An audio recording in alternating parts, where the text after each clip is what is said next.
Hi, we're back.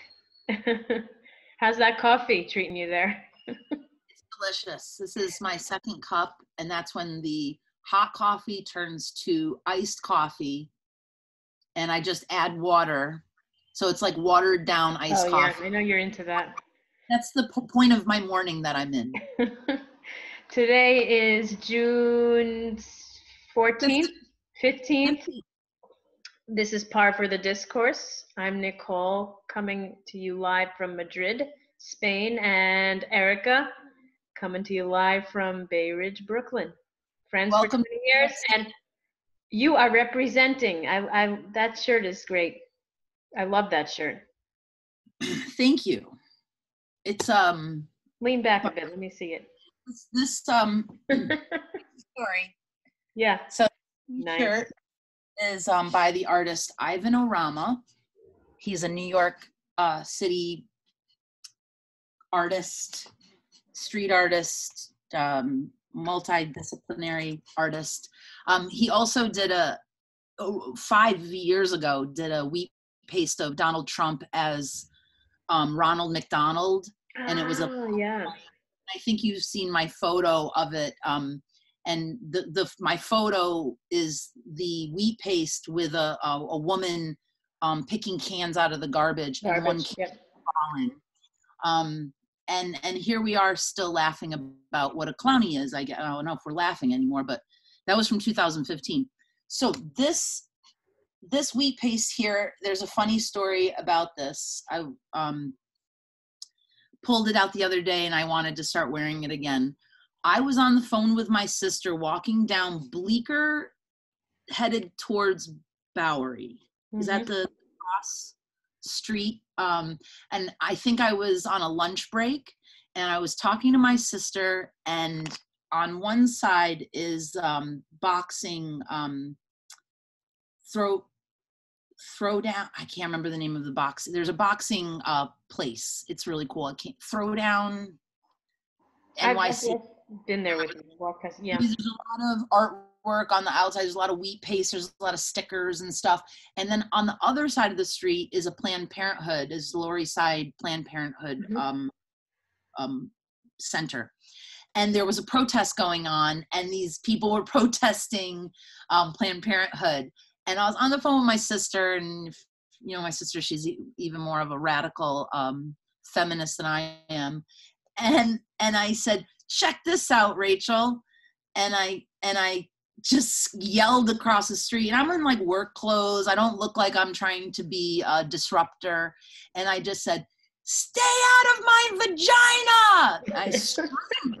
I screamed it so loud, so unnecessary. It was like at 1:00 in the afternoon, and I kept walking, and then I saw this wheat paste, and I took a picture of it, and I was on the phone with my sister, and I think I sent it to her.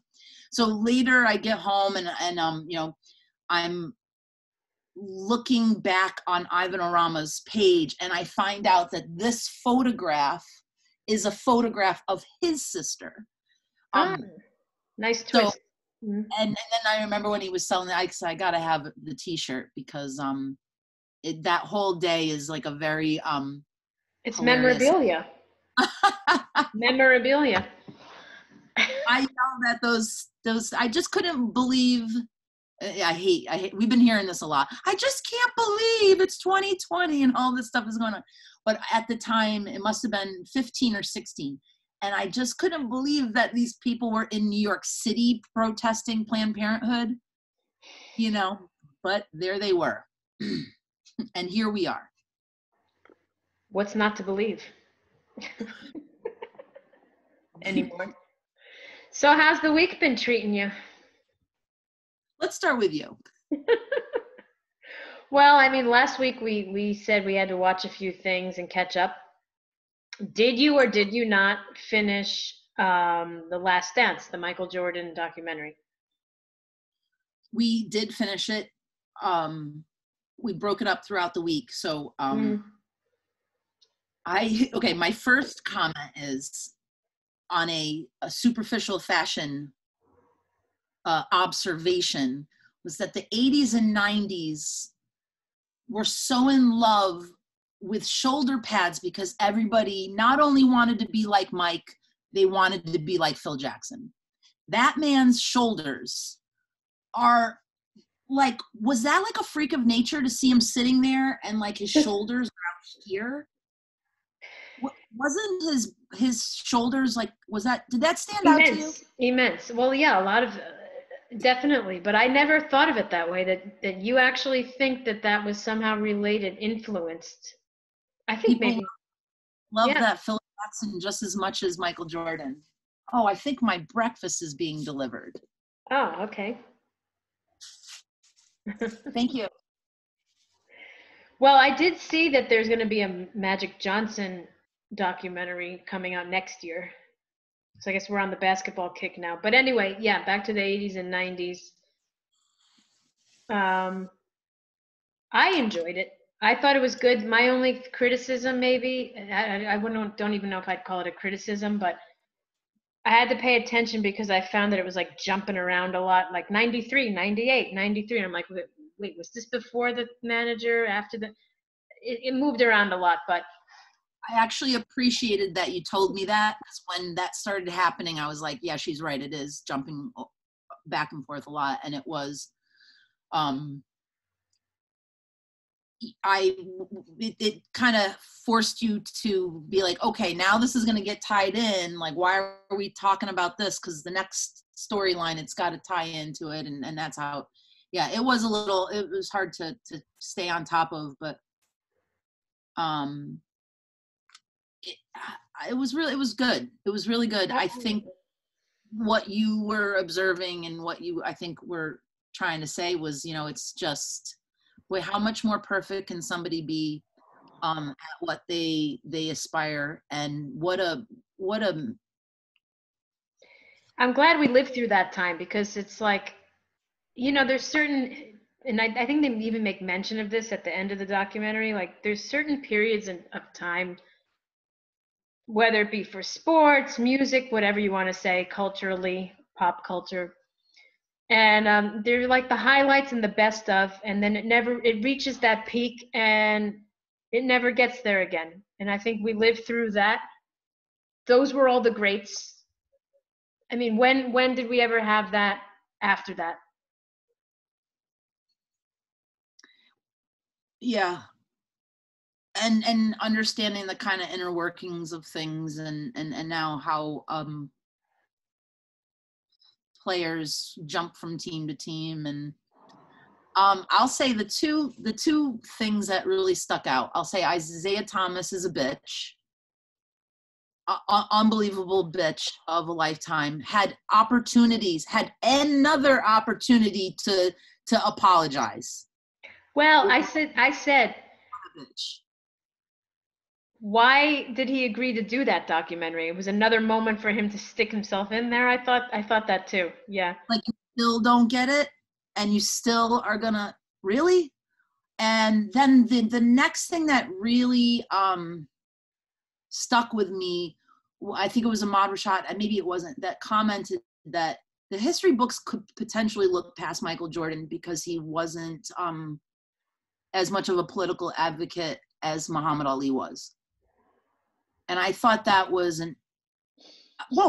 another dig on a man who just is trying to do what he didn't want to get involved in politics, and then he had a voice and he didn't use it, and that was a criticism. And I don't remember that part of, I don't remember when that happened. I mean, but I thought that was interesting that this guy went on and won, and maybe if Jordan said something, it would have had a huge impact. That's that's politics. But I can understand why he wanted to separate that as well. I mean, damned if you don't, right? So I'm glad this story gets told not posthumously, you know what I mean? So I enjoyed it. Okay, so the other required watching for this week was Staten Island, And I think we've all been told that we've hyped it up to a point that was unnecessary. I How think would we we have were, known? How would we have known? it's the commercials have been on I mean, what, I'll just say it was a disappointment and we can move on. Unless you want to say something else. Nah, I don't want to spend too much time talking about that. It wasn't what I thought it was going to be, but am I surprised? Yeah, not really, but um, we'll see. I guess you know what it is for me, without criticizing it too much. I'm like I'd love to see something funny that's entertaining. Like they just don't make things that are like that anymore. That are just sit around laugh at kind of movies. Do you know what I'm saying? That I don't know. So yesterday in just being Sunday and now let's just put something on, and I didn't want to have the news on. And we found the Daryl Hammond story, which Ronnie immediately goes, "Oh yeah, I want to know about Daryl Hammond's life." I'll say that I thought it was very interesting, and I was engaged. I was interested in watching it. But if you're looking for something light, it's not that. Is there anything light? That's the question. Do you think it's because everyone wants to make something that's so serious and deep, like, and everything's being has to be put on an award-winning level? Well, this came out in 2019, and it was after a book that he wrote came out. Mm-hmm. He was on Howard Stern last year talking about it. So, I think it just came up in on our like, you know, liked things. Did you see? Oh, we did talk about this. You saw the 846 Dave Chappelle. Yes, I did. Um, my connection with Dave Chappelle is that we share a birthday, and there were a couple of times I just really choked up. I mean, it wasn't supposed to be funny. No, it wasn't. He got me with the Kobe Bryant, the 824, because that was going through my mind the whole time too. And you know, we could really like draw a real comparison between Dave Chappelle and Michael Jordan. When his dad died and he just, I'm going to go play baseball. Like, you know, Dave knew that something about Comedy Central wasn't, okay, I'm going, I'm leaving, Yeah. I'm gone. He was so fucking criticized. Doing Oh my doing things on their own terms because of their love for the thing that they're doing. is awful. How dare you? Yeah, how dare you not let someone else decide for you and manipulate you and reel you in with the money? Well, they did what they wanted to do. Sorry, I'm eating my breakfast. Oh, Yeah. okay. That was So the recommended watching for the week, and yeah, that was that. What's yeah, going and now what I have to look forward to is anything else going to come out? There's no new thing coming out. So we made an attempt on Friday to leave the neighborhood, and that didn't go very well. We turned around and came home. And then on Saturday, I went to go see some friends and got called back home because there was a small electrical fire in my neighbor's, the dentist, Mm, in the upstairs. We still don't really know the details. Ronnie saw the dentist and said, "Hey, is everything okay?" And he just looked at him and turned and walked away. hey, I have a theory. Just, yeah. Maybe this fire started because you guys initiated them cleaning up the place back there, and maybe something got. It was inside. We know because someone heard on the scanner that it was an electrical fire. What I think is the son that moved here is now moving into the upstairs, which we were told was never lived in. It was just used for storage. Mm, So you can imagine like these old outlets maybe, or he's trying, whatever, he's plugging things into, I don't know, but they said it was an electrical fire. I like my version better. I like the version that I'm creating where like they plug in the hedge clippers to clean out the bushes there because of you, and then the whole place goes up in flames. It's all my fault. Let's go with that version. Mm. God, the dentist. So I heard you had a dentist story. Yeah, well, I'm only thinking about the dentist now because I have to go back to the dentist because it got canceled, the appointment, right at the height of all this COVID stuff. But I found a dentist here in my neighborhood, really close by. And I go there, Violetta goes there. Every time we've been there, I have to lie to this guy to get out of there. Like, oh, I have to go pick up my son. Like, I've told so many lies just to make him, because he talks and talks and talks. First time I met him, I thought like either he was on coke, I seriously, or I thought maybe he was on some kind of thyroid medication. His eyes were like bulging out. I know, it's terrible. And I was like, something's wrong with this guy. He tells the same story over and over again. He means well, but I'm like, I gotta cut this short. What's that? That sounds like cocaine, right? Like we know what that looks like. Like, okay, I gotta get away from Yeah, but I don't want someone with like drills around me with that, so.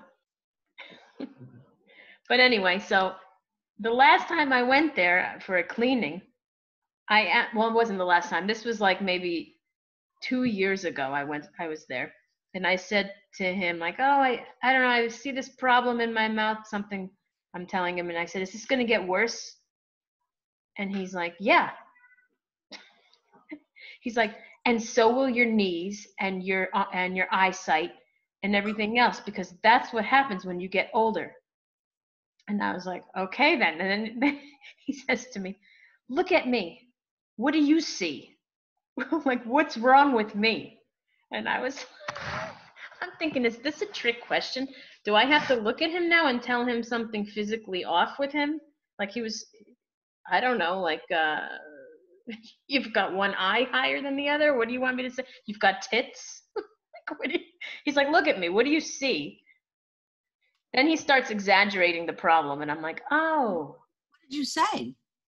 Well, I didn't know what to say because I thought it was a trick. I was like, what if I say the wrong thing and I insult the guy? Like, I don't know, you've got boobs. Are they getting bigger by the day? Like, so he started doing this, and I was like, oh yeah, you're off kilter. I said, your balance looks off. He's like, exactly right. I have something wrong with my back and I'm off, I'm like off balance, and that's just going to keep getting worse.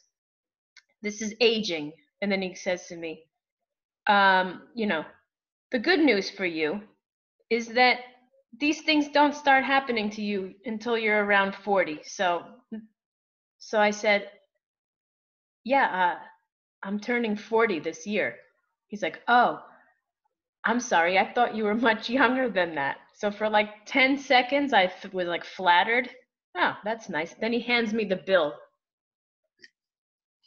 like seconds after. So I thought to myself, the next time you tell somebody something like that, you might want to let the compliments sink in a little bit longer before you hand over the damage.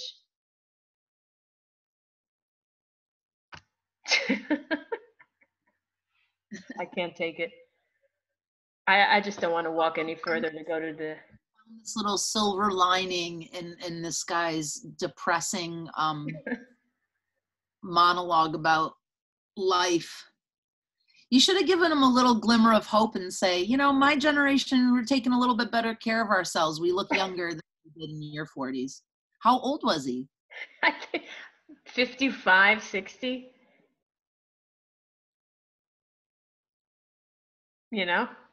I don't know. But anyway, yeah, he tried to go. That attitude from a physician or any kind of that's like, all right. Yeah. Oh yeah, it's going to get worse. Like everything else in your body. I'm like, okay. Okay, thanks. I try to avoid these places. I go once a year and that's it.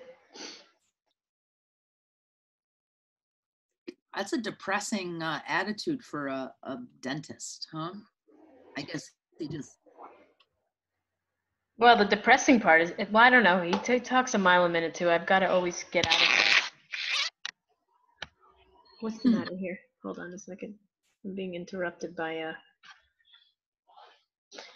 Yeah. phone. So that's my dentist story. My dentist story is that every time I go, I have to try to get out of there as fast as possible because I might have to hear the same story 20 times, or I might somehow get insulted and then have to pay for it in the end, literally. To pay for it. Maybe that's why he threw the compliment in. Like soften the blow, you mean? Yeah. I know. That's why I said next time let it sink in a bit more because it lost all authenticity after that. So what phase are we in? It doesn't even matter, does it? Because what does it mean each phase? I don't know. We're supposed to reach phase 3 by June 21st, which basically just means, and I've been waiting for this, that I can go. A week from next week, right? Yeah, I can move from like province to province because we're still not allowed to, like, you know how you can basically go along state, you can cross state borders. We can't do that. So are you in phase 2 or 1 or? I think we're in 1. I think it's 1 because the restaurants aren't open, but you can do pickup. You can only have so many people in a place. I ran into a friend who I haven't, seen in the neighborhood, and it was, boy, we stood like in the grocery store and talked for like 20 minutes, like standing far apart, but it was just like, hi. And it was just nice to see this person, but they've been working the whole time, and there's that I think could help someone, really getting through this. I think the losing the job and how do you start like looking for a new job right now? Like what, all those kind of, those things are affecting me. I feel like it's starting to affect me more because I realize that like all the people who I used to just be able to chit chat with or whatever, like feel like I'm really in a different situation. So I want to try to get out of the neighborhood. The neighborhood is, there's not too much going on. I have a friend up the street who's starting to do a mural. She's starting today, but I said I'd probably go tomorrow and help her or just be there with her while she's painting. So that'll be good. That's an outing. But but it's in the neighborhood. She wanted to do a big Black Lives Matter mural on this long stretch of wall, and they said nope. So she tried. We'll take pictures of whatever it is. Well, I will. It's gonna be pretty. She wanted it to be these letters that said Black Lives Matter with these. It was really a cool idea, and then she's just kind of doing the idea without the words. And we spent the day with the 2 dogs yesterday. We dog sat for her, so we got to spend the day with dogs. And Did you take them out? Spending times with animals is really great because they're hard to piss you off. I mean, exactly, yeah. Did you take them out anywhere or what? We hung out in the backyard. There's 2 of them, and they're brothers, so they just they play, fight, and they're so well behaved. And we just hung out in the backyard most of the day, and bounced this tennis ball around. It was fun. So that was what we did. I've been talking to some of my friends now. I'm from upstate New York, but I've been living down here in the city since I was 17, but I have family upstate, and I've been keeping in touch with some friends up there. And, it's, everybody's having their own. I think what I see is like I was saying, the macro and the micro of problems that everybody's experiencing is these like big problems that really are overwhelmingly bad. and then, the COVID problems and then you just like on individual levels, everybody is really struggling in different ways. Yeah. And it's not, and it's hard to be funny. And it's hard to. Yeah, it's true. Layers upon layers of. I think what you said though, we got to get out. We got to get out and change the scenery a little bit here and there, if we can, because that's. Even though we've done okay in the same place for a while, it's good to change. I know what I did this week. This is like, okay, again, not funny, but I was invited to speak to a city college class. I was a guest speaker. It's the Graffiti 101 course that was written by Professor Amy Young. And it's maybe how many semesters she'd written the curriculum and got it submitted to City College of New York, the Cooney, yeah. New York program, and it's a adjunct class, or what's the. Well, she's an adjunct professor, I'm sure. Yeah.